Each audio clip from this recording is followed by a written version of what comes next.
الحمد لله رب العالمين، صلى الله وسلم وبارك على سيدنا ونبينا وحبيبنا وقدوتنا إمام الخلق أجمعين محمد بن عبد الله صلوات الله وسلامه عليه وعلى آله وصحبه وسلم تسليما كثيرا. أسأل الله جل وعلا أن يسعدنا وإياكم بطاعته، وأن ييسر لنا ولكم الخير، ويجنبنا وإياكم الشر، ويجعلنا وإياكم باركين أينما كنا. وحياكم الله في هذا اللقاء الطيب المبارك الذي أسأل الله سبحانه وتعالى أن يجعله لقاء نافعا مباركا للقائل وللمستمع. ونشكر إخواننا في المكتب التعاوني للدعوة والإرشاد وتوعية الجاليات في تندحة، جزاهم الله خيرا، ونسأل الله سبحانه وتعالى للجميع التوفيق والسداد. في موضوعنا في هذه الليلة موضوع واسع، وموضوع لربما لا نستطيع أن نحيط به من جميع جوانبه لكبر مقامه وتحدث القرآن عنه بأكثر من موقع وأكثر من آية في كتاب الله ومن سورة في كتاب الله جل وعلا.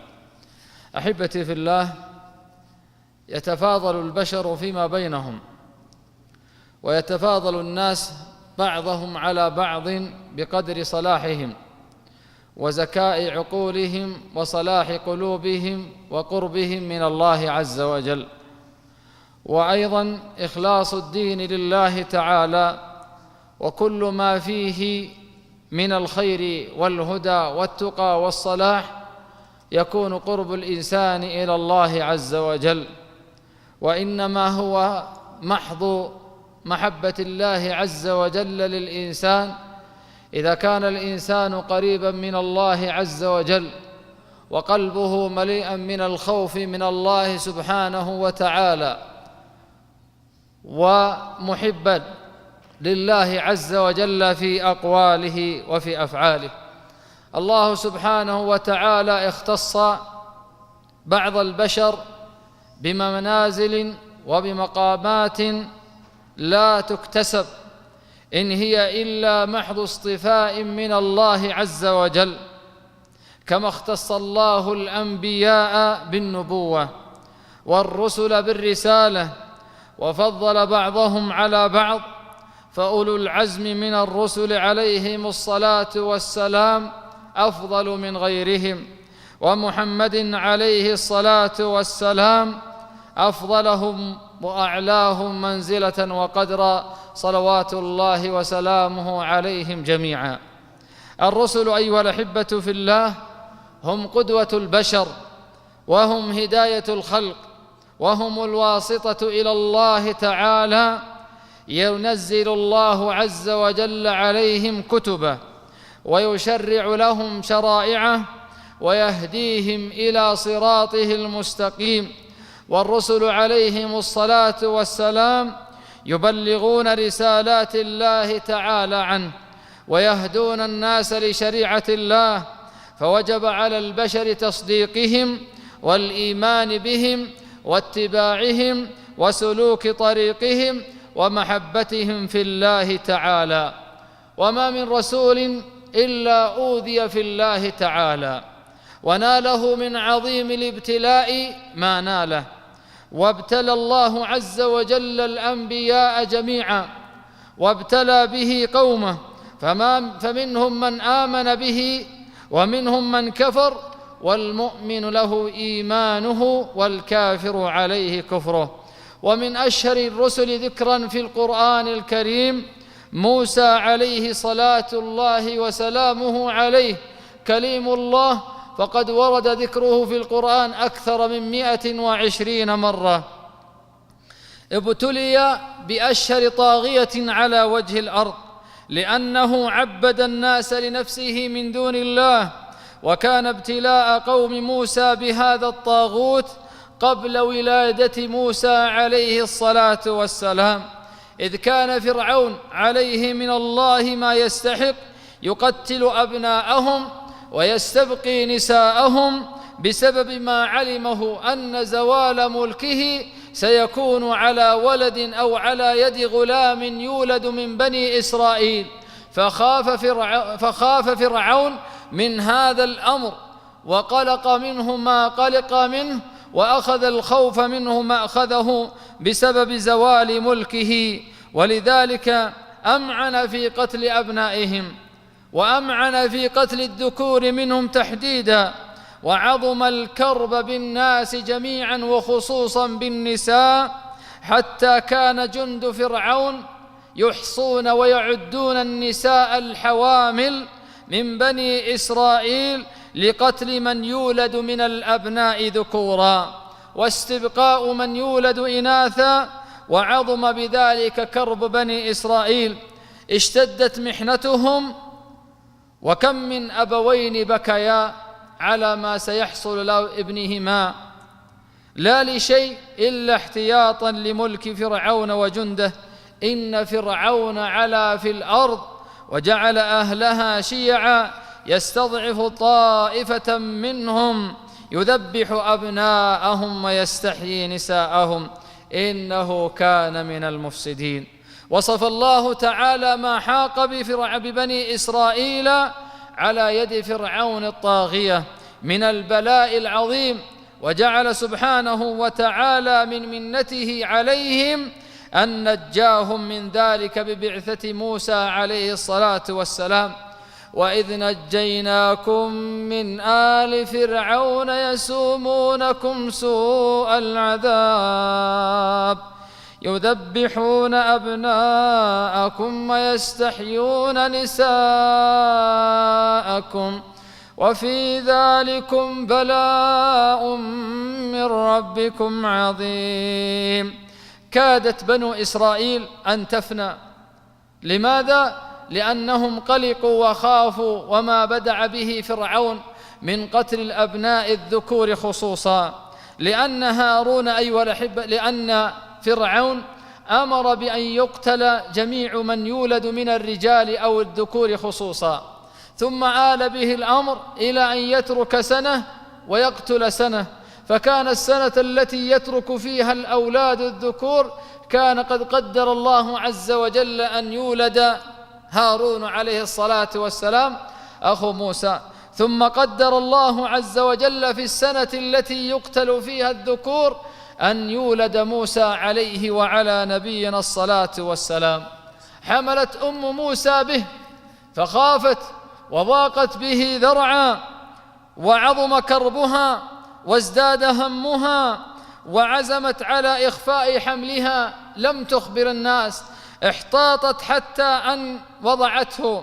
فلما وضعته على غير علم من فرعون وملئه ومن فرعون وجنده وعيونه، ألقى الله تعالى في روعها أن تخفيه في تابوت وتلقيه في اليم، فإذا احتاجت إليه وأرادت إرضاعه جبذته إليها وسحبته إليها ثم أرضعته ثم تلقيه في اليم. وأوحينا إلى أم موسى أن أرضعيه فإذا خفت عليه فألقيه في اليم ولا تخافي ولا تحزني إنا رادوه إليك وجاعلوه من المرسلين. فكان هذا من حفظ الله تعالى ورعايته لموسى عليه الصلاة والسلام، وهذا من أعظم الآيات والمعجزات وأكبر البشارات لأمه عليه السلام. ولا بشارة أكبر من ذلك إلا عندما حين بشرت بأن ابنها سيكون من المرسلين. امتن الله تعالى على موسى عليه السلام بهذا الحفظ وبهذه الرعاية لما خاطبه الله بالرسالة: ولقد مننا عليك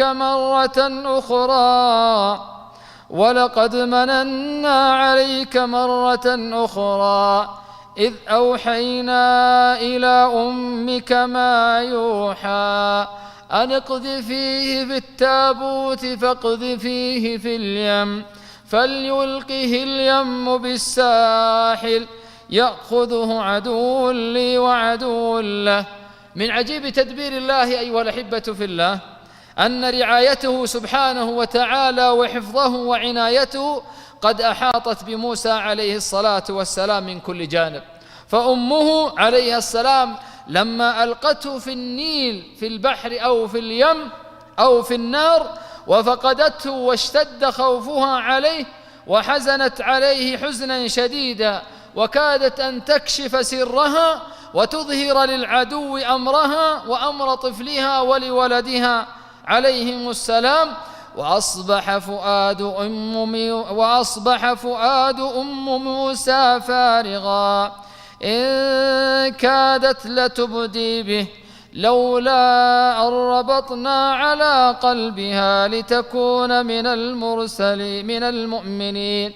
ثم من لطف الله تعالى لموسى وعظيم تدبيره له أن ألقى المحبة على موسى وهو في المهد. فما من إنسان يراه إلا قد أحبه كما قال الله تعالى وألقيت عليك محبة مني. ألقى الله عز وجل محبة موسى في قلوب الناس فما يراه أحد إلا وقع محبته في قلبه ليقع مراد الله عز وجل من ذلك ومنته، لأن الله تعالى قال وألقيت عليك محبة مني ولتصنع على عيني. وأيضا كان من قدر الله تعالى أن يظفر بطفل النيل أفرادا من بيت فرعون فيأتون به إلى زوجته، وكانت زوجة فرعون لا تنجب. وهذا أيضا من تهيئة الله تعالى لمكانة موسى في بيت فرعون وفي قلب زوجته عليه السلام. ولربما لو كان لها ولدا ما تعلقت به، يعني لو كانت هذه امرأة فرعون لها ولد ما تعلقت بموسى، لكن الله عز وجل اختص لها هذا الأمر وجعل له هذا الأمر. ولما رأته أحبته وجعل في قلبها مكانا عظيما وأحبته، ثم قالت قرة عين لي ولك، قالت لفرعون قرة عين لي ولك لا تقتلوه عسى أن ينفعنا أو نتخذه ولدا. إنها تجادل عنه وتشفع فيه وتحاور فرعون لأجل موسى، وهي وفرعون لا يعلمان ما هو مراد الله وإرادته في هذا الغلام، وأن هلاك فرعون سيكون على يد هذا الغلام، وأن ملك الفراعنة سيؤول وسيزول إلى بني إسرائيل بسببه. ولذلك عقب الله تعالى على هذه المحاورة بقوله جل وعلا وهم لا يشعرون، أي لا يعلمون ما خبأه الله عز وجل لفرعون. وقد جاء عن ابن عباس رضي الله عنهما أن امرأة فرعون لما قالت لزوجها فرعون قرة عين لي ولك لا تقتلوه، قال فرعون هو قرة عين لك أما لي فليس لي فيه حاجة. ولذلك لو أقر الله عز وجل به عين فرعون ويكون قرة عين لفرعون كما أقرت في امرأة فرعون به لهدى الله عز وجل فرعون كما هدى به امرأة فرعون، وهذه حكمة الله تعالى جل وعلا. ثم قالت عسى أن ينفعنا، إذ نفعها الله جل وعلا به، نفع الله عز وجل امرأة فرعون فهداها الله عز وجل. وضرب الله عز وجل لامرأة فرعون مثلا عظيما في القرآن يتلى إلى أن تقوم الساعة. وضرب الله مثلا للذين آمنوا امرأة فرعون إذ قالت رب ابن لي عندك بيتا في الجنة ونجني من فرعون وعمله ونجني من القوم الظالمين. ولذلك أيها الأحبة في الله صدق الله تعالى وعده ومكن لعبده وأوفى لأم موسى ما وعدها من رد وليدها عليها بعد أن ألقته في اليم، فجاع الرضيع ولم يلتقم ثديها ولم يقبل طعاما، ولا وجدوا حيلة إلا سلكوها لأجل إرضاعه وإسكان جوعه، ومروا به على النساء وأتوا بالنساء عليه ليرضعونه ولإسكات صياحه فلم يقبل ثديها. وكان من قلق أمه عليه أن أرسلت أخته تلتمس أجره وتتلمس خبره، فرأته يدار على النساء امرأة فلا يقبل أحدا. ثم أتت هذه البنت إليهم فقالت: هل أدلكم على أهل بيت يكفلونه لكم؟ ولذلك قال الله عز وجل: وحرمنا عليه المراضع من قبل، أي أنه لن يقبل أي امرأة. لماذا؟ لأن الله عز وجل قد ألقى في قلب أمه السكون وألقى في قلب أمه الطمأنينة بأن هذا مراد الله جل وعلا، وأن هذا أمر الله عز وجل، وأن الله سينفذ أمره. فأشارت إليه وأشارت على بيت أمها، فعاد الرضيع إلى حضن أمه والتقمت يد أمه وشبع من لبنها. ولذلك وقالت لأخته: قصيه، فبصرت به عن جنب وهم لا يشعرون. وحرمنا عليه المراضع من قبل، فقالت: هل أدلكم على أهل بيت يكفلونه لكم وهم له ناصحون؟ فرددناه إلى أمه كي تقر عينها ولا تحزن ولتعلم أن وعد الله حق ولكن أكثرهم لا يعلمون. ولذلك قد امتن الله عز وجل على موسى بهذه النعمة العظيمة لما كلمه الله جل وعلا إذ قال: إذ تمشي أختك فتقول هل أدلكم على أهل بيت يكفلونه فرجعناك إلى أمك كي تقر عينها ولا تحزن. ثم قال: ولتعلم أن وعد الله حق. سبحانه وتعالى، ولتعلم أن وعد الله حق. ولذلك عاش موسى عليه الصلاة والسلام في قصور فرعون، يأكل من مآكلهم ويشرب من مشاربهم ويركب من مراكبهم ويلبس من ملابسهم ويتغذى مما يتغذى به أهل فرعون. ثم جعل الله عز وجل هذا كله محفوظا بحفظ الله وبعنايته وبرعايته عندما قال: ولتصنع على عيني، أي كل هذا الأمر مكشوف أمام الله عز وجل. لما بلغ موسى عليه الصلاة والسلام مبلغ الرجال واشتد ساعده واستحكم خلقه وخلقه وكمل 40 سنة، بعثه الله تعالى رسولا إلى بني إسرائيل. ولما بلغ أشده واستوى آتيناه حكما وعلما، وكذلك نجزي المحسنين. وبذلك تمت موعدة الله تعالى لأمه، لأن الله عز وجل قد قال لها: إنا رادوه إليك، وفوق ذلك وجاعلوه من المرسلين. إنا رادوه إليك وجاعلوه من المرسلين. ثم هيأ الله تعالى لموسى عليه الصلاة والسلام أسباب الهجرة، ومن مصر إلى مدين. لماذا؟ لأنه قتل قبطي الذي اعتدى على بني إسرائيل، الذي اعتدى على الإسرائيلي، وسار بسببه مطلوبا لدى فرعون وجنده. أصبح موسى الآن مطلوب لأجل أن يقبض عليه. لماذا؟ لأنه قتل هذا القبطي الذي قتله موسى عندما قال الله عز وجل: ودخل المدينة على حين غفلة من أهلها فوجد فيها رجلين يقتتلان، هذا من شيعته وهذا من عدوه، فاستغاثه الذي من شيعته على الذي من عدوه فوكزه موسى فقضى عليه. قال هذا من عمل الشيطان. سبحان الله، قال هذا من عمل الشيطان إنه عدو مضل مبين. قال رب إني ظلمت نفسي فاغفر لي، فغفر له إنه هو الغفور الرحيم. قال رب بما أنعمت علي فلن أكون ظهيرا للمجرمين.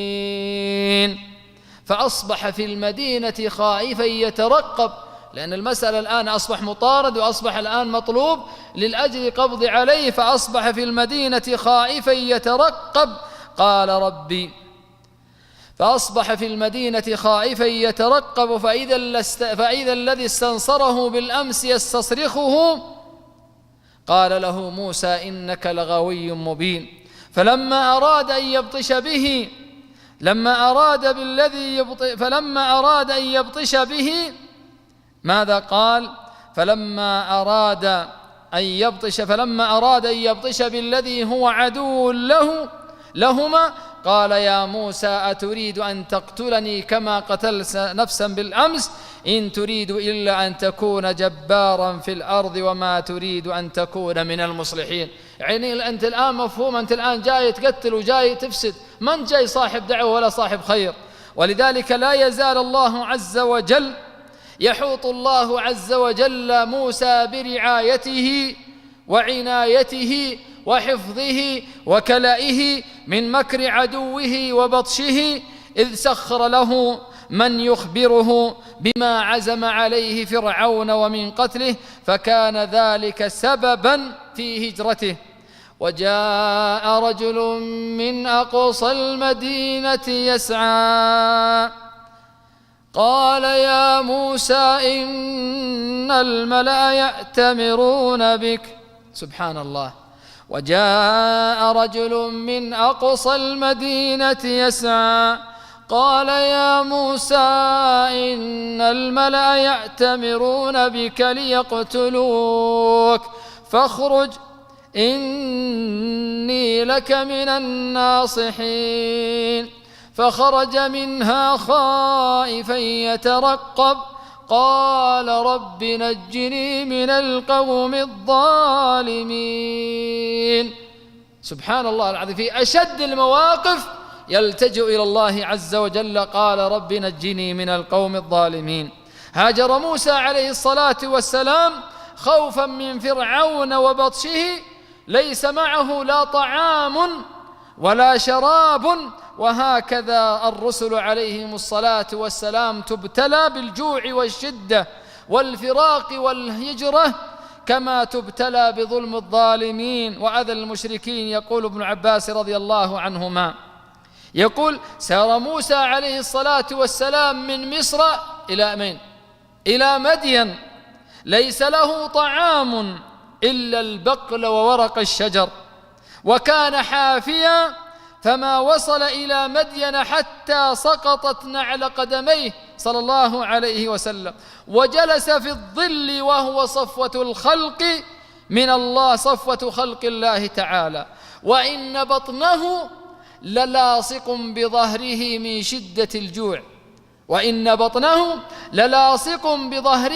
شدة الجوع، وإن خضرة البقل لترى من داخل جوفه، وإنه لمحتاج إلى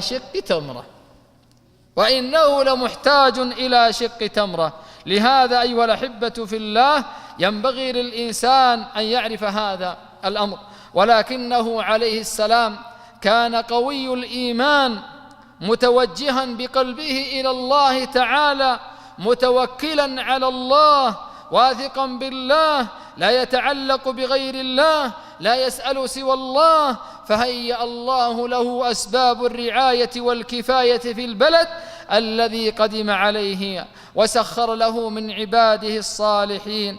وهذا كما حصل له في قصة الفتاتين التي عندما أتى إلى هذه البلدة ووجد من دونهما امرأتين تذودان، قال: ما خطبكما؟ قالتا: لا نسقي حتى يصدر الرعاء وأبونا شيخ كبير، فسقى لهما ثم تولى إلى الظل فقال: رب إني لما أنزلت إلي من خير فقير. ربي إني لما أنزلت إلي من خير فقير. ولهذا يقول أهل التفسير أن موسى عليه الصلاة والسلام لما أتى ووجد هاتين الفتاتين تسقيان أغنامهما أو ذودهما أو ما معهما من البهائم، كانتا في محل منزوي، وكان أصحاب الذود أو أصحاب المواشي والأغنام وغيرها يسقون أنعامهم فيها، فلما كانوا ينتهون من سوقهم ومن شرب بهائمهم كانوا يضعون صخرة كبيرة على فم البير.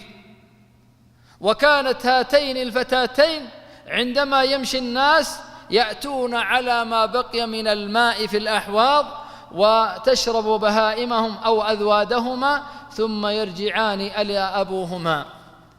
فلما رآهما موسى عليه الصلاة والسلام من هذا الأمر ورأى هذا الموقف، حصل منه عليه الصلاة والسلام أن قام مساعدا وباذلا للخير، فرفع هذه الصخرة وسقى لهما ذودهما أو ما معهما من البهائم ثم تولى إلى الظل.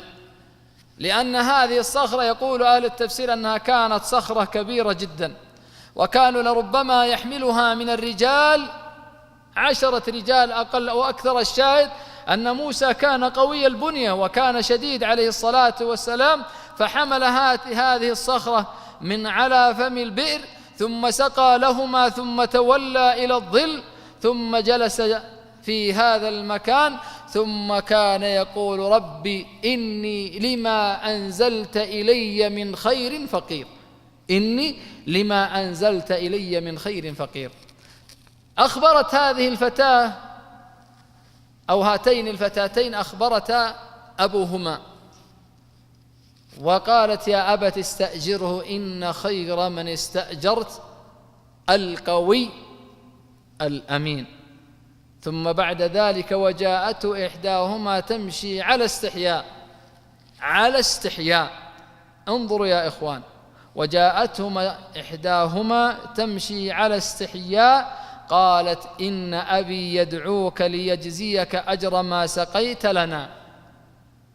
إن أبي يدعوك ليجزيك أجر ما سقيت لنا، لأنهما أخبرتا أبيهما أن هذا الذي سقى لهما أنه رجل أمين ورجل قوي، ففي أمانته لم ينظر إلى النساء ولم ينظر إلى الفتاتين، وأيضا في أمانة وقوته حمل هذه الصخرة ورجع إلى مكانه عليكم السلام.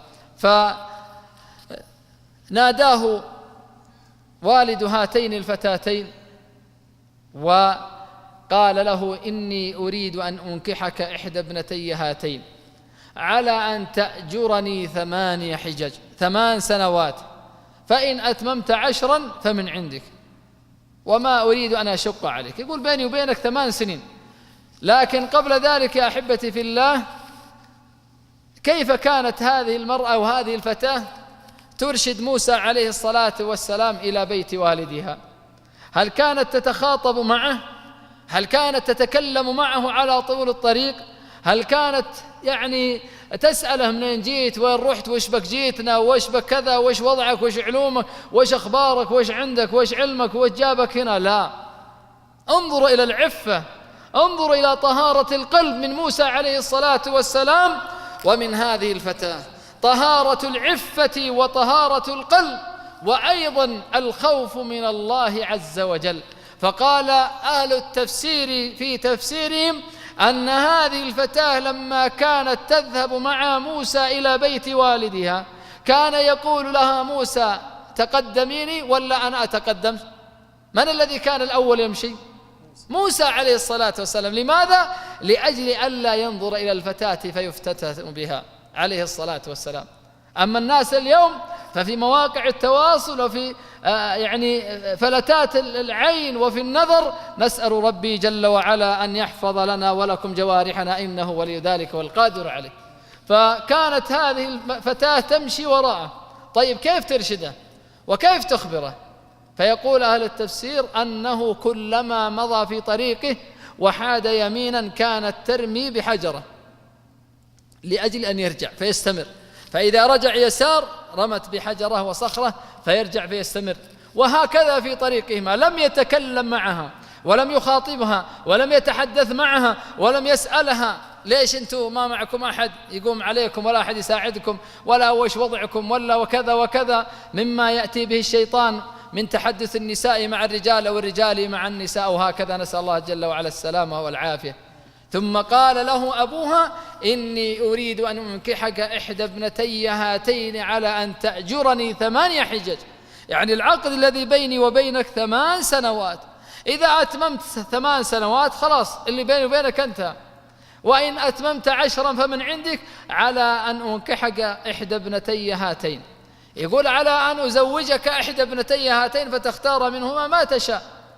فلما قضى موسى الأجل وسار بأهله، يعني اكتملت المدة واكتمل العقد الذي بينهما وحصل منه ما حصل من قول الله عز وجل: ولما توجه تلقاء مدين قال عسى ربي أن يهديني. شوفوا يا أخوان، طلب الهداية وطلب التسديد من الله عز وجل لك في جميع أعمالك. الآن أنت ماشي من هنا إلى الرياض أو إلى أي مسافة، لماذا لا تقول يا رب اهدني سواء السبيل؟ الآن بتروح تقدم على وظيفة، الآن بتعمل أي عمل في زواج في وظيفة في أي أمر من أمورك، لماذا لا تقول لما كان يقول موسى عليه الصلاة والسلام؟ وهذا من الدروس الذي سنأتي إليها بإذن الله عز وجل في هذا الأمر. ولما توجه تلقاء مدين قال عسى ربي أن يهديني سواء السبيل. ولما ورد ماء مدين وجد عليه أمة من الناس يسقون، ووجد من دونهما امرأتين تذودان، قال ما خطبكما؟ قالتا لا نسقي حتى يصدر الرعاء وأبونا شيخ كبير. فسقى لهما ثم تولى إلى الظل فقال رب إني لما أنزلت إلي من خير فقير. فجاءته إحداهما تمشي على استحياء قالت إن أبي يدعوك ليجزيك أجر ما سقيت لنا. فلما جاءه وقص عليه القصص قال لا تخف نجوت من القوم الظالمين. قالت إحداهما يا أبت استأجره إن خير من استأجرته القوي الأمين. قال إني أريد أن أنكحك إحدى ابنتي هاتين على أن تأجرني 8 حجج، فإن أتممت 10 فمن عندك، وما أريد أن أشق عليك، ستجدني إن شاء الله من الصالحين. قال ذلك بيني وبينك أيما الأجلين قضيت فلا عدوان علي والله على ما نقول وكيل. سبحان الله العظيم يا أخوان. طبعا في هذه القصص أو هذه القصة يعني أحداث لربما لا نستطيع أن نأتي إليها في هذا المقام القصير، وفيها أيضا من الدروس والعظات والعبر الشيء الكبير يا إخوان. لما أكمل موسى أجله ووقته ومدته عليه الصلاة والسلام وأدى الخدمة لوالد زوجته فارقهما عائدا إلى مصر، وكلمه الله تعالى في الوادي المقدس وكلفه بتبليغ رسالته وتبليغ التوحيد إلى فرعون ودعوته وقومه، ودعوته أي دعوة فرعون، وأيضا دعوتهم إلى عبادة الله وحده لا شريك له. فجرى لموسى عليه الصلاة والسلام مع فرعون ما جرى من التكذيب. فرعون ما صدقه، كذبه، وما وقفت على ذلك بل آذاه وخاصمه وناظره وطارده وسعى في قتله عليه الصلاة والسلام، وعلى فرعون ما يستحق. ولذلك بسط الله عز وجل خبره في سورة الأعراف، وفي سورة يونس، وفي سورة طه، وفي سورة الشعراء والقصص عليكم السلام. فلما خصمهم موسى بالحجة، يعني ما في إمكانية، كلها خاصمهم موسى بالحجة، ولا عندهم أي مردود لأجل أن يدمغوا حجج موسى عليه الصلاة والسلام. ما كانت منهم من فرعون وقومه إلا البطش والقوة والإيذاء والنكال. وهذا هو حال أهل السوء وأهل الشر، أنهم عندما يصلون إلى أمر لا يستطيعون معه دفع حجج غيرهم من الحجج الواضحة الباهرة الصادقة، فإنهم يسعون إلى البطش والظلم والقوة، وسعوا جادين في قتل موسى والمؤمنين. وأيضا ما حصل من حال موسى عليه الصلاة والسلام، ما حصل من فرعون، وهذه السنن الربانية التي أعطاها الله عز وجل الآيات الباهرات. فأرسلنا عليهم الطوفان والجراد والقمل والضفادع والدم، 5 آيات أرسلها الله عز وجل لهم، ومع ذلك لم يؤمنوا ولم يصدقوا ولم يعترفوا برسالة موسى عليه الصلاة والسلام. ما اعترفوا وما صدقوا موسى عليه الصلاة والسلام لأنهم أرادوا تكذيبه وأرادوا إيذاءه. ليش؟ لأن فرعون عليه لعنة الله قد عبد الناس له وأله نفسه للناس، فقال لهم ما علمت لكم من إله غيري. وهذه الأنهار تجري من تحتي، أنه يقول أنا ملك مصر، أليس لي ملك مصر؟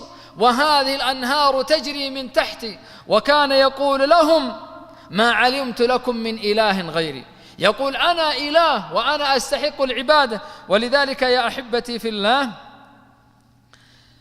كان أراد فرعون أن يذكر موسى بمنته، أراد يعني أنه يمتن عليه، يقول ترى قد فعلت فيك معروف وفعلت فيك جميل. ولما استثناه من القتل ما قتله وقتل غيره، وأيضا يعني جعل في بيته وآواه وأحاطه بعنايته وأكرمه. يعني جاء موسى فرعون الآن إيش يمن على موسى ويقول أنا قد فعلت لك وأنا ما قتلتك وقتلت غيرك وغيرهم من هذه الأمور.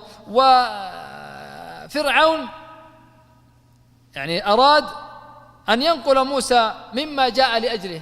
ما الذي جاء به موسى؟ جاء لأجل أن يعلن كلمة التوحيد لا إله إلا الله، وأراد أن يعبد الناس لله عز وجل. ولهذا كان أيضا ذكره فرعون أيضا بما قتله بقتله للقبطي. ويعني أيضا أن فرعون يقول أني سامحتك وعفوت عنك، وهو ما سامحه بل سعى في قتله وسعى في طلبه، ولكن الله عز وجل نجاه. لكن موسى رد كيد فرعون عليه ومنته، وأخبره أنه إنما فعل ذلك قبل أن يهتدي بالوحي. يقول الآن أنا ما أخطأت، يقولها في موسى، إلا قبل أن يوحى إلي. قال فعلتها إذن وأنا من الضالين، ففررت منكم لما خفتكم فوهب لي ربي حكما وجعلني من المرسلين. وأجاب عن منة فرعون عليه بتربيته إياه، أي أن فرعون رباه، وأن هذا حق لبني إسرائيل. يقول موسى هذا أصلا ما لك منه فيه، وتلك نعمة تمنها علي على أن عبدت بني إسرائيل. طبعا انقطعت حجج فرعون، فانتقل بعد ذلك إلى المجادلة وإلى المخاصمة. وقابل فرعون دعوة موسى وهارون عليهم الصلاة والسلام بالعناد وبالاستكبار وبالصدود وأيضا بالاستخفاف. قال فرعون: وما رب العالمين؟ الآن تقولون تدعون الله، تدعون لعبادة الله، وما رب العالمين؟ وما رب العالمين؟ فاستدل موسى بدليل يعني إسكاتي لفرعون. قال: رب السماوات والأرض وما بينهما إن كنتم موقنين. قال رب السماوات والأرض وما بينهما إن كنتم موقنين. يعني هذه حجة واضحة وباهرة، ولا يستطيع موسى فرعون أن يرد هذا الأمر. لما كانت هذه الحجة ظاهرة ودامغة على فرعون وقومه، فإن فرعون لم يناقشها، يعني ما تكلم وقالوا كيف من خلق السماوات وكذا وش وضعه، ما ناقشه، ولم يزعم أنه هو خالق السماوات والأرض. ما قال فرعون أنا الذي خلق السماوات والأرض، بل حول الخطاب لملئه. لماذا؟ لأجل أن يؤيدوه ويناصروه فيصدقونه على كذبه، كما هي عادة الطغاة إذا انقطعت بهم الحجج، إذا ما عاد عنده استطاعة أن يدافع عنه، فأيضا عادة الأتباع والذين يؤيدون أهل الشر والفساد ويؤيدونهم في باطلهم، فهم أجراء عندهم، يتكلمون بلسانهم ويصدرون في أقوالهم عن أقوالهم. طبعا حول فرعون خطابه، قال للملأ أو لمن حوله: ألا تستمعون؟ يقول تسمعون كلام هذا ولا؟ فألقى موسى عليه حجة أخرى، قال: ربكم ورب آبائكم الأولين. قال يعني الآن خلق السماوات والأرض، وفوقها قال: ربكم ورب آبائكم الأولين. يقول ربك يا موسى فرعون، ورب من قبلك ورب من بعدك. وفرعون هنا لا يستطيع أن يقول أنا الذي خلقت اللي قبلكم وخلقت ناس قبلي، ما يستطيع ويعجز عن هذا. وقال فرعون: يا أيها الناس أو يا أيها الملأ ما علمت لكم من إله غيري. فهو مع هذه الدعوة يعلم أن حجة موسى ظاهرة، ولا يستطيع أن يزعم أنه خلق من كانوا قبل فرعون أو من قبل موسى، لأن هذا شيء من الاستحالة، لا يمكن أن يستسيغه العقل البشري. قال: إن رسولكم، يعني أصبح الآن فرعون يشكك فيه، قال: إن رسولكم الذي أرسل إليكم إيش؟ لمجنون. الآن أصبح يعني يتكلم فيه ويقدح في عقله ويقول: إن رسولكم الذي أرسل إليكم لمجنون. لكن موسى لم يتوقف عند تهمة فرعون له بالجنون، ولم يجعلها حجة واقفة أمامه، بل سعى في دعوته إلى الله عز وجل. لماذا؟ لأن موسى داعية إلى الله، لا يريد أن ينتصر لنفسه، وإنما يريد أن ينتصر لدين الله ويعلي كلمة الله ويثبت أن الله وحده هو الذي يستحق العبادة. ثم لما يعني زاد فرعون في ملئه وفي بطشه وفي قوته وفي عناده، يعني أصبح الناس الآن كأنهم يعني أصبح عندهم نوع من التشكيك ونوع من المسألة. الآن الأمر واضح، والمسألة الآن يعني فيها نوع من التشكيك تجاه فرعون، وموسى كل شوي يعطيه آيات. طبعا هنا قال فرعون: قال: لئن اتخذت إلها غيري لأجعلنك من المسجونين.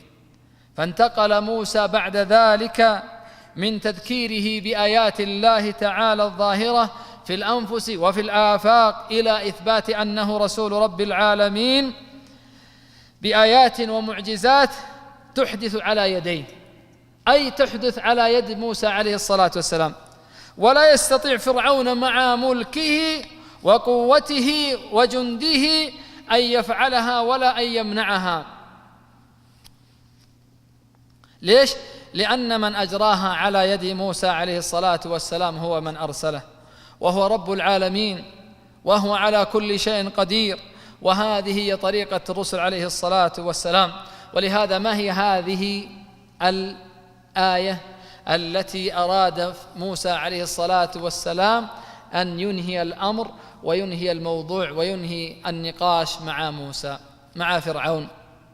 قال موسى عليه الصلاة والسلام: قال أولو جئتك بشيء مبين قال فأت به إن كنت من الصادقين. فألقى عصاه فإذا هي تلقف ما يأفكون. فألقى عصاه فإذا هي ثعبان مبين ونزع يده فإذا هي بيضاء للناظرين. لكن فرعون لاذ بما يلوذ به الطغاة من اتهام المصلحين بأدوائهم هم ورميهم بأفعالهم وصفاتهم من السحر والدجل والتكذيب. قال للملأ حوله: إن هذا لساحر عليم. يقول هذا ساحر عليم يريد أن يخرجكم من أرضكم بسحره فماذا تأمرون. رغم أن موسى عليه الصلاة والسلام وافق على طلب فرعون ومقابلته مقابلة السحرة أمام الناس، وعلم السحرة أن ما مع موسى هو الحق وليس سحرا، وهم أهل السحر وهم يعرفون السحر وأنهم يصنعون السحر، وأذعنوا له بالحجة. وكان من قول الله عز وجل: وأورثنا القوم الذين كانوا يستضعفون مشارق الأرض ومغاربها التي باركنا فيها وتمت كلمة ربك الحسنى على بني إسرائيل بما صبروا ودمرنا ما كان يصنع فرعون وقومه وما كانوا يعرشون. طبعا في قصص الأنبياء مع أقوامهم عظة وعبرة، والقرآن يتحدث دائما بما فيه العظة والعبرة سواء لموسى ولغيره، وكذلك نفصل الآيات ولتستبين سبيل المجرمين. أمر الله تعالى أن يقص هذه القصص. لماذا؟ فاقصص القصص لعلهم يتفكرون. ولهذا أيها الأحبة في الله كما تعلمون أن مثل هذه الأمور ومثل هذه المواقف تحتاج من الناس إلى أن يرجعوا إلى الله عز وجل، وإلى أن يثبتوا أمام الفتن وأمام الشهوات والشبهات والمواقف التي تمر بالناس لأجل أن يكونوا قريبا من الله عز وجل. طبعا حصل منهم أن طلبوا من موسى عليه الصلاة والسلام أن يثبت ما معه، وهذا بما وقع من موعدهم يوم الزينة. فموسى واعد فرعون وملأه وأصحابه وقومه وسحرتهم، واعدهم في يوم يجتمع فيه الناس جميعا. ليش؟ لأن موسى كان واثقا بالله عز وجل، وفرعون كان متكلا على من معه. فهؤلاء السحرة قالوا بعزة فرعون: إنا لنحن الغالبون، إنا لنحن الغالبون. وها موسى اتكل على الله عز وجل. فلهذا قال فرعون عندما قال: أجئتنا لتخرجنا من أرضنا بسحرك يا موسى فلنأتينك بسحر مثله فاجعل بيننا وبينك موعدا لا نخلفه نحن ولا أنت مكانا سوى. لهذا ألهم الله عز وجل موسى أن يواعدهم في يوم يجتمع فيه الناس، وهو يوم الزينة، مثل ما يقولون يوم عيد أو يوم السوق، وهذا الناس يجتمعون فيه. قال: موعدكم يوم الزينة، وهذا هو اجتماع الناس ويكثر فيه الناس لتظهر فيه حجته على فرعون، ويكون ذلك أدعى لإيمان الناس وأدعى إلى قبولهم لما جاء به موسى. وهذا لا شك أنه مخاطرة عظيمة عندما يجتمع الناس في ملأ ويكون فيه مناظرة ومخاطرة وإثبات وجود في ذلك الوقت، فإن المسألة مسألة عظيمة، والمسألة مسألة يعني تحديد مصير كما يقال. فإن موسى مع ذلك كان واثقا بالله عز وجل. طبعا اجتهد أعوان فرعون وجنده في حشد أمهر وأحذق وأشد السحرة وأقواهم وأشهرهم، ويبدو أن الدعاية لهذه المبارزة قد غطت جميع أنحاء مملكة فرعون. يعني هم قالوا ذاع الخبر في الناس، تروا في يوم الفلاني سيجتمع موسى وفرعون وسحرته وكذا وكذا، وفي مبارزة وفي مناظرة وفيه كذا وفيه كذا، وأصبحوا ينشرون الكلام بين الناس، فمن حضر حضر ومن لم يحضر كان ينتظر الخبر، وهكذا يعني أصبح المجال يعني مجال كما يقال تحديد مصير. سبحان الله العظيم. كان يظن فرعون بهذا الأمر أنه سيهزم موسى عليه الصلاة والسلام، وأن هزيمته ستكون مدوية، وأن ذلك سيعزز في نفوس الناس لعبوديتهم لمن؟ لفرعون. فلا يجترئ أحد بعد ذلك أو بعد موسى أن يعترض عليه وأن يقول شيء. يعني خلاص لو فاز فرعون على موسى خلاص ما عاد أحد بيقدر يقول شيء، لأن الكلام واضح، وأصبح أن كل ما جاء به موسى باطل وما هو صادق في دعواه، والغلبة لفرعون ومن معه، وأن صاحب الحق وموسى فرعون. لكن سبحان الله العظيم، يا لله، سبحان الله العظيم، كم لله تعالى من تدابير تقع خلاف ما يتوقع عليها الناس، فسبحان مدبر الأمور. وكم من طاغية يحفر قبره بيده ويسعى إلى هلاكه برجله، فسبحان مدبر الأمور ومسير الخلق سبحانه وتعالى. فجمع السحرة لميقات يوم معلوم، وقيل للناس هل أنتم مجتمعون لعلنا نتبع السحرة إن كانوا هم الغالبين. فسبحان الله العظيم، سألوا الأجر، يعني السحرة سألوا موسى الأجر، وإيش المكافأة، وإيش بتعطينا الآن لو فزنا على موسى، إيش بتعطينا من أجر أو تعطينا يعني من جائزة. فسألوا موسى فرعون الأجر، ولكن فرعون أوعدهم وواعدهم بإيش؟ بأن يكونوا قريبين منه، وأنه سيجزل لهم العطاء وسيعطيهم وسيمنحهم لهم ما يعطيهم. طبعا في ذلك الوقت اصطف السحرة في الميدان للمبارزة، فذلك أهيب لهم أمام موسى، لأن الناس لو يجتمعون ضد واحد يعني 1000 2000 10,000 كلهم ضد واحد، وهؤلاء من أعتى الناس وأقوى الناس في السحر وأقوى الناس في براهينهم، وهذا رجل واحد. لكن سبحان الله العظيم، والناس تحيط بهم وتشهد على الحدث العظيم، وفرعون يعدهم إن فازوا. ويا للعجب من موسى عليه الصلاة والسلام، ما نسي في ذلك الوقت أن يدعو السحرة إلى عبادة الله عز وجل. قال لهم موسى ويلكم، يعني للسحرة، لا تفتروا على الله كذبا فيسحتكم بعذاب وقد خاب من افترى. يعني حتى في هذا الموقف موسى لا زال يدعو إلى الله عز وجل، لكن السحرة أجمعوا بعد المشورة على المبارزة، يعني تمالوا قالوا لازم نحن نواجه موسى، وفرعون أوعدنا بعطاء وأوعدنا بأنه يقربنا من عنده، ومن يعني يرضى عنه فرعون سيكون له مقامه وسيكون له شأنه.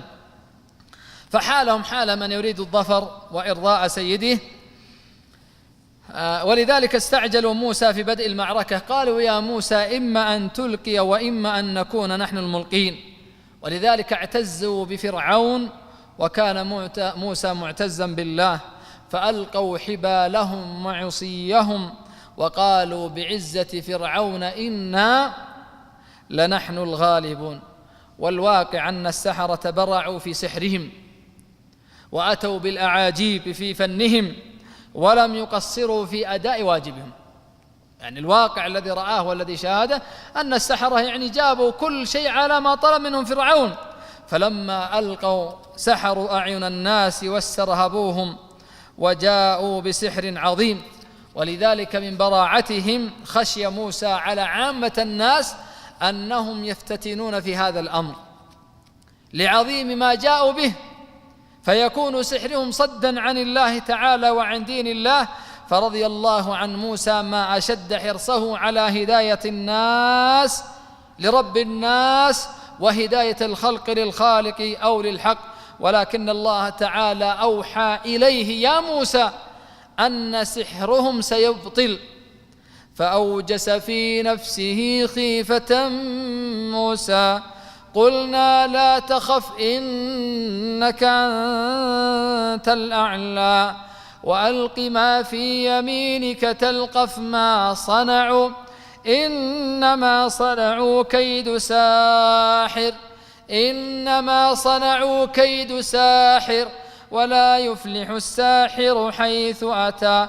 ألقى موسى عصاه المعجزة بعد أن قال ما جئتم به السحر إن الله سيبطله إن الله لا يصلح عمل المفسدين ويحق الله الحق بكلماته ولو كره المجرمون. فتغير مجرى المعركة والحدث في ذلك الموقف، وظهر الحق وتنزل النصر، وانقلبت العصا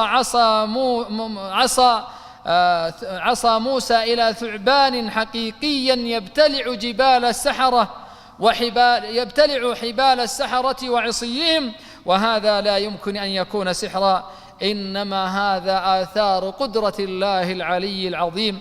وأوحينا إلى موسى أن ألق عصاك فإذا هي تلقف ما يأفكون، فوقع الحق وبطل ما كانوا يعملون، فغلبوا هنالك وانقلبوا صاغرين. طبعا في تلك اللحظة أنزل الله تعالى الإيمان والتسليم على قلوب السحرة، فخروا على طولهم سجدا موقنين تائبين مبهورين من قدرة الله تعالى، وعلموا أن فرعون ليس إلا بشرا ضعيفا مثلهم، وألقي السحرة ساجدين قالوا آمنا برب العالمين رب موسى وهارون. فسبحان الله، يا لها من معركة فاصلة بين الحق وبين الباطل، وهذا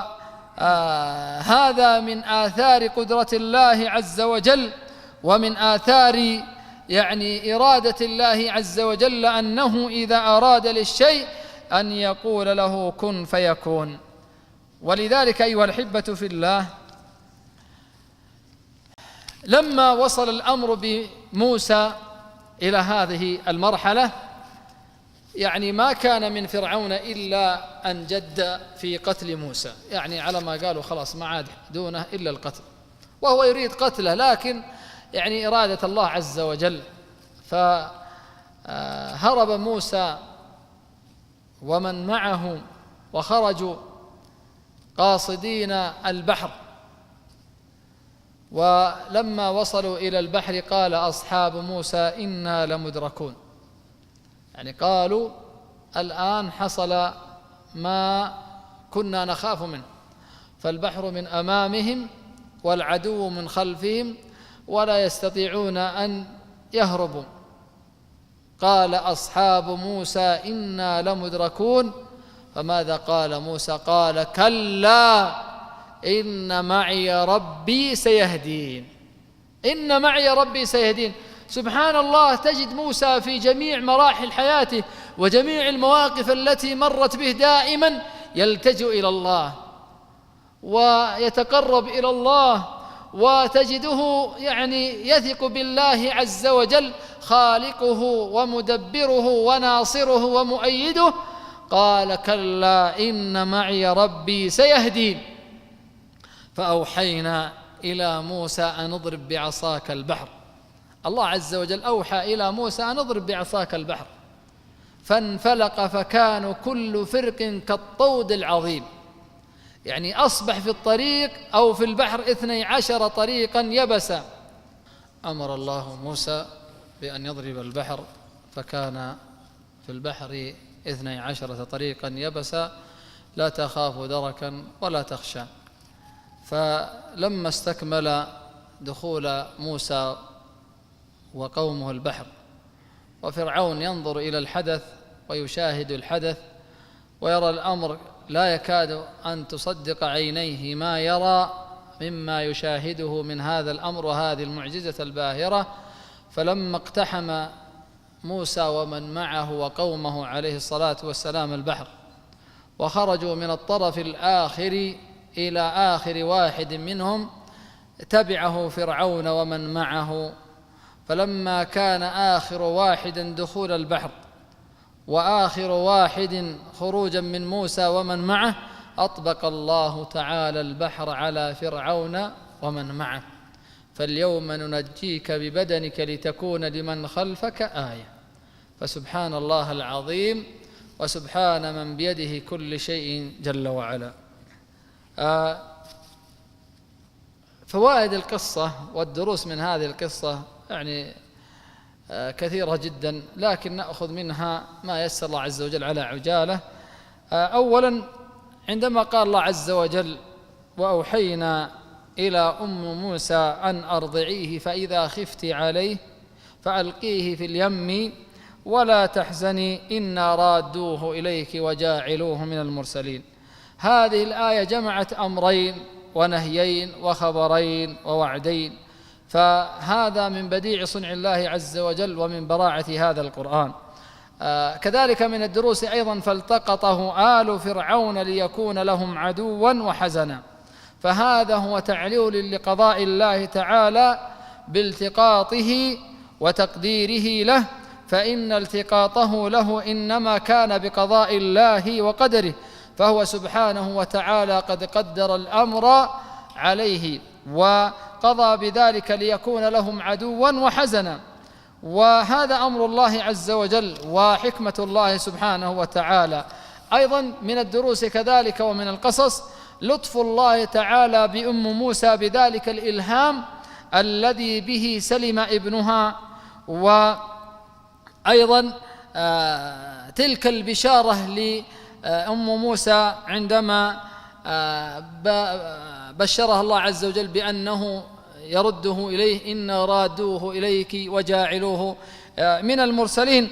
أيضا آيات الله تعالى وعبره في الأمم السابقة إنما يستفيد منها ويستبشر بها المؤمنون بنصر الله، والله تعالى يسوق القصص لأجلهم، كما قال الله تعالى: نتلو عليك من نبأ موسى وفرعون بالحق لقوم يؤمنون.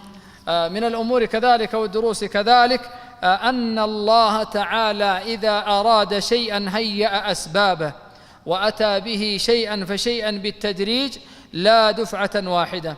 أيضا أن الباطل مهما علا وانتفش وذاع صيته فإن مآله إلى الزوال ومآله إلى النهاية بإذن الله، وهذا بإذن الله جل وعلا من قدرته سبحانه وتعالى.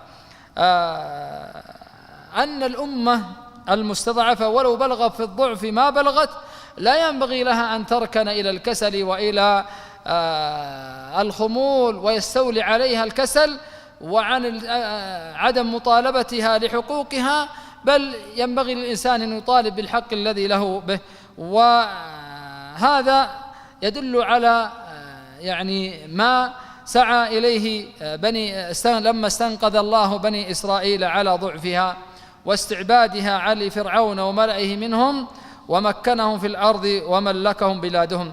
أن الأمة ينبغي على الإنسان أن يثق بنصر الله وأن يلتجئ إلى الله وأن يحرص على قربه من الله عز وجل. وأيضا من الأسباب كذلك جواز أخذ الأجرة على الكفالة والرضاعة كما فعلت أم موسى، فإن شرع من قبلنا شرع لنا ما لم يرد من شرعنا ما ينسخه. ومن الأمور كذلك أو من الدروس أن إخبار الغير بما قيل فيه عنه، أن إخبار الغير بما قيل فيه وعنه على وجه التحذير له من شر يقع به لا يكون نميمة. عندما تحذر من شخص من شره وفتنته وبلائه وما يصل منه، فإن هذا إذا كان من باب التحذير فهذا ليس من باب النميمة، بل ربما قد يكون واجبا، كما ساق الله خبر ذلك الرجل الذي أتى إلى موسى عليه الصلاة والسلام وجاء من أقصى المدينة رجل يسعى قال يا موسى إن الملأ يأتمرون بك. من هذا أيضا أن الإنسان لا بد أن يعلم أنه إذا كان لا بد من ارتكاب إحدى مفسدتين تعين ارتكاب الأخف منها والأسلم دفعا لما هو أعظم وأخطر. فإن موسى لما دار الأمر بين بقائه في مصر ولكنه يقتل أو ذهابه إلى بعض البلدان البعيدة التي لا يعرف الطريق إليها وليس معه لا دليل يدله على غير هداية ربه ومعلوم أنه أرجى للسلامة، فهذا قد اختاره موسى عليه الصلاة والسلام. كذلك أيضا أن الرحمة والإحسان على الخلق من عرفه الإنسان ومن لم يعرفه من أخلاق الأنبياء، وأن من جملة الإحسان الإعانة ما حصل من موسى إعانة الفتاتين على سقي الماشية وإعانة العاجز وغيره. كذلك من الدروس كذلك عفة المرأة، وينبغي للمرأة أن تحرص على عفافها وعلى سترها وعلى حشمتها كما قال الله عز وجل وجاءت إحداهما تمشي على استحياء. وأن الإنسان يحرص كل الحرص على أن يكون دأب الصالحين وعلى أن يكون مراده لله عز وجل. من الأمور كذلك والدروس أن من أعظم العقوبات على العبد أن يكون إماما في الشر وداعيا إلى الشر، كما أن من أعظم نعم الله على العبد أن يجعله إماما في الخير هاديا مهديا ودالا للناس على الخير. من أعظم الغبن ومن أعظم الخسارة والعقوبة أن يكون الإنسان إماما في الشر وداعيا إلى الشر.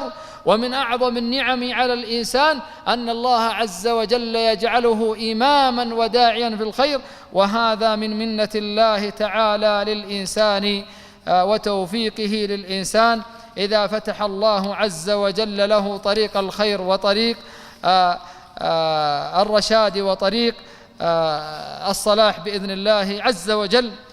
وأيضا كذلك أن من كان في طاعة الله تعالى مستعينا بالله واثقا بوعد الله راجيا ثواب الله فإن الله معه، ومن كان الله معه فلا خوف عليه، لقوله تعالى لموسى ومن معه قال لا تخافا، ثم قال إنني معكما أسمع وأرى، وقال إذ يقول لصاحبه لا تحزن إن الله معنا.